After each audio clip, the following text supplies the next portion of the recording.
There are soldiers, and then there are ghosts. In 1968, the U.S. Army in Vietnam had the most firepower in the history of the world. We had B-52 bombers that could flatten mountains. We had artillery that could drop a shell into a bucket from 10 miles away. We had tanks, sensors, and night vision. We built fire support bases, FSBs, on top of hills, fortresses designed to be impenetrable. We surrounded them with layers of barbed wire, minefields, and searchlights. We thought we were safe inside our circles of steel, but we weren't, because the North Vietnamese Army had an answer to our technology. They didn't have airplanes or tanks. They had men, special men. They called them Dac Cong. We called them Sappers, but most of the guys in the bunkers just called them ghosts. A Sapper wasn't your average NVA regular. He was the elite of the elite, handpicked for intelligence, physical endurance, and nerves of steel. Their training was legendary. We heard stories that they practiced crawling through fields of thorns until their skin was callous. They learned to hold their breath for minutes to avoid making a sound. They learned to disarm a claymore mine in pitch darkness using only their fingertips. But what terrified us the most was how they looked. When a sapper went to work, he stripped away everything. No uniform, no heavy boots, no helmet. He wore only a loincloth or swim trunks. His entire body was coated in a mixture of grease, charcoal, and mud. He became a human shadow. The grease wasn't just for camouflage. It helped him slide through razor wire without getting snagged, and it masked his human scent from our guard dogs. He carried no food, no water. He carried only death. Strapped to his body were satchel charges, canvas bags filled with TNT, bamboo tubes filled with plastic explosives, Bangalore torpedoes, to blow up the wire, grenades, and maybe a folding stock AK-47 or a pistol. They were human bombs. The psychological impact of the sapper was devastating. You could be sitting in your bunker at 2 a.m. The perimeter lights are on. The guards are watching. The claymores are armed. You feel safe. You don't know that 3 hours ago, while you were eating dinner, a squad of sappers had already started crawling towards your wire. They moved inch by inch. Literally. A sapper might take an hour to move 10 feet. They timed their movements with the wind. When the wind blew the grass, they moved. When the wind stopped, they froze. They merged with the earth. They were patient. They would lie motionless in the elephant grass for hours, letting mosquitoes bite them, letting snakes slither over them, never twitching a muscle, just watching you. They watched the guards smoke cigarettes. They memorized the shift changes. They mapped out the blind spots in the searchlights. They were untangling our defenses with the precision of a surgeon. For the American soldier, the night became a terrifying unknown. You found yourself staring into the darkness until your eyes played tricks on you. Was that a shadow moving? Or just a bush? We fired mad minutes, where everyone on the perimeter would open fire simultaneously into the dark for 60 seconds, just to kill anything that might be out there. We killed trees. We killed monkeys. But we rarely killed sappers, because by the time the shooting started, they were usually already inside. The defense of a U.S. firebase was a masterpiece of lethal engineering. Picture a hill. Around the perimeter, we laid concertina wire, huge coils of razor-sharp wire stacked 3 rows deep and 4 rows high. It was a metal briar patch. Inside the wire, we planted tanglefoot, low wire strung ankle-high to trip anyone running. We placed trip flares. If you kicked the wire, a flare would pop, lighting up the area like daylight. And the killer, the M18 Claymore mine, a green plastic box filled with C4 and 700 steel ball bearings. When detonated, it fired a shotgun blast of steel that shredded everything in a 50-meter arc. To get through this, you had to be a magician. The sappers were magicians. The infiltration usually began under the cover of a mortar barrage. The NVA would lob a few rounds into the base. Thump. Boom. It wasn't enough to do damage, but it was enough to make the Americans keep their heads down. The noise of the explosions covered the sound of the wire cutters. The lead sapper, the point man, was the most skilled. He approached the outer wire on his stomach. He didn't cut the wire immediately. Cutting wire makes a distinct snip sound that travels in the night. Instead, he used bamboo poles to lift the wire up, creating a tiny tunnel underneath. Or he would find the connection points and untwist them silently with his greased fingers. If he had to cut, he would wait for a thunderclap, an artillery boom, or even the noise of a passing jet plane to mask the sound. He moved like a reptile. He felt for the tripwires with a thin blade of grass or a feather-light touch of his skin. When he found a trip flare, he didn't cut the wire, which might trigger it.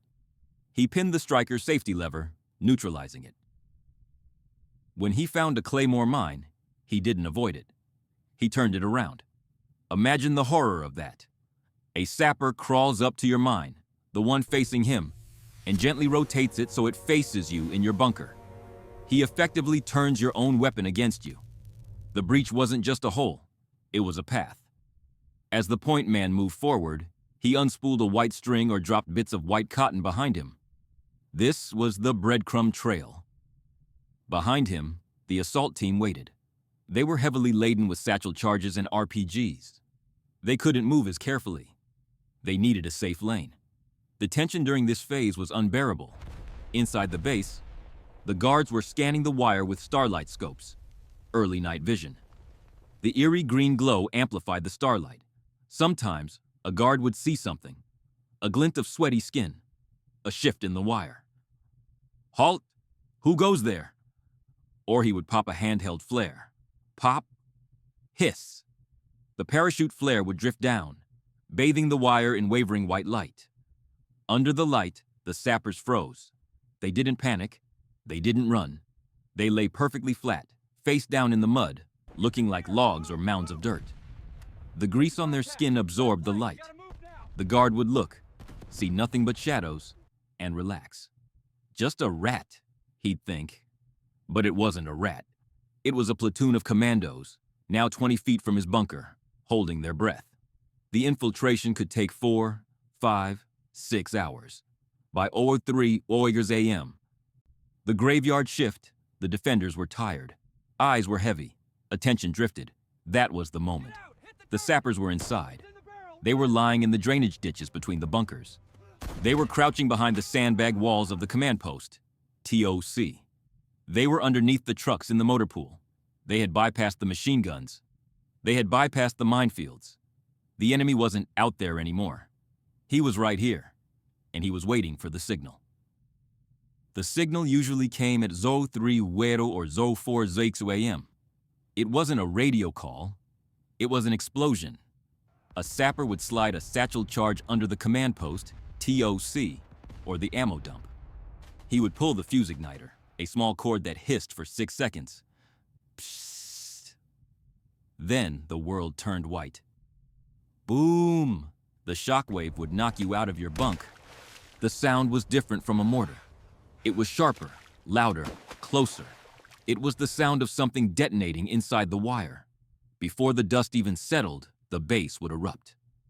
Green tracers from the sappers would crisscross with red tracers from the confused Americans. Sappers in the wire! Sappers in the wire! The scream went out over the radio, but usually, the radios were already dead because the comms bunker was the first target. Pandemonium took over. Imagine waking up from a deep sleep to the sound of explosions and screaming. You are in your underwear. As the initial shock wore off, the battle turned into a series of vicious, close-quarters duels. The sappers weren't just running around anymore. They were hunting. They went for the bunkers. A sapper tactic was to stand on top of a bunker roof. He would wait for a GI to run out the door, then shoot him from above. Or he would dangle a grenade in front of the firing slit, drop it in, and roll away. We had to fight them with whatever we had. I remember a cook, a guy who usually just made scrambled eggs, fighting a sapper with a meat cleaver in the mess hall. I saw a mechanic beat a sapper to death with a wrench. It was primal. There were no tactics. It was kill or be killed in the mud. The most terrifying weapon they had was the satchel charge, a canvas bag filled with blocks of TNT and a friction fuse. If a sapper threw one into your bunker, you had maybe 3 seconds. I was in a bunker on the north perimeter. We were firing at the wire. Suddenly, a dark object flew through the door and landed on the floor. It was hissing. Time froze. I looked at it. My buddy looked at it. We didn't think. We dove. I went left. He went right, scrambling over the sandbags just as it went off. The concussion felt like being hit by a truck. My ears popped. The pressure wave turned the wooden beams of the bunker into splinters. If we had been inside, we would have been pink mist. But the sappers paid a heavy price. They were on a suicide mission, and they knew it. Once the American infantry organized, we started hunting them down. We formed sweep lines, moving shoulder to shoulder through the camp. Watch your fire! Watch your fire! We cornered them. A sapper trapped is a dangerous animal. They wouldn't surrender. They would pull the pin on a grenade and hold it to their chest, waiting for you to get close. Or they would charge you, screaming, trying to take you with them. I shot a sapper 3 times in the chest. He kept coming. He was so high on adrenaline, and maybe drugs we suspected, that his body refused to die. He fell at my feet, his hand still gripping the fuse of a bomb. I kicked it away just before it blew. By 05 Vuisag AM, the shooting started to die down. The explosions became sporadic. The sappers who hadn't been killed were trying to escape back through the wire. But we didn't let them go. We called in Spooky, the AC-47 gunship. The sky turned into a solid red beam as the miniguns chewed up the perimeter wire. The ghosts who had slipped in were now trapped in the killing zone. When the sun finally rose, the fire base looked like a smoking junkyard. Tents were burned to the ground. Jeeps were overturned. The big guns were twisted metal, and the bodies were everywhere. We started the grim task of policing the battlefield. We dragged the sapper bodies to a central collection point. That's when the shock set in. We looked at them. They were small, skinny. Some of them looked like teenagers. They wore almost nothing. A piece of cloth, a pouch for explosives, and that black grease covering every inch of skin. We counted them. 20, maybe 30. 30 men. 30 men had almost destroyed a battalion of 500 Americans. They had slipped through millions of dollars worth of sensors, mines, and wire. They had walked right past our guards. The psychological damage was worse than the physical damage. We rebuilt the bunkers. We restrung the wire. We got new guns. But we never got our sleep back. Every night after that, as the sun went down, the paranoia set in. You would sit in your bunker, staring at the wire, and you would think, are they out there? You knew that no matter how much wire you put up, no matter how many claymores you planted, if they wanted to get in, they could get in. You started hearing noises. A rat scratching on a sandbag sounded like a sapper cutting wire. A wind gust sounded like a footstep. We became jumpy, trigger happy. We shot at shadows. The sappers had achieved their goal. They hadn't overrun the base, but they had destroyed our sense of security. They taught us that in Vietnam, there was no front line. There was no rear area. There was no safe place. The war was everywhere. And the enemy could be anyone, anywhere, anytime, even a ghost in the wire. Thank you for listening to this episode of Beneath the Metal. The Sapper attacks were some of the most harrowing experiences for U.S. troops in Vietnam. If you want to support the channel and hear more untold stories, please subscribe and share. Sleep with one eye open.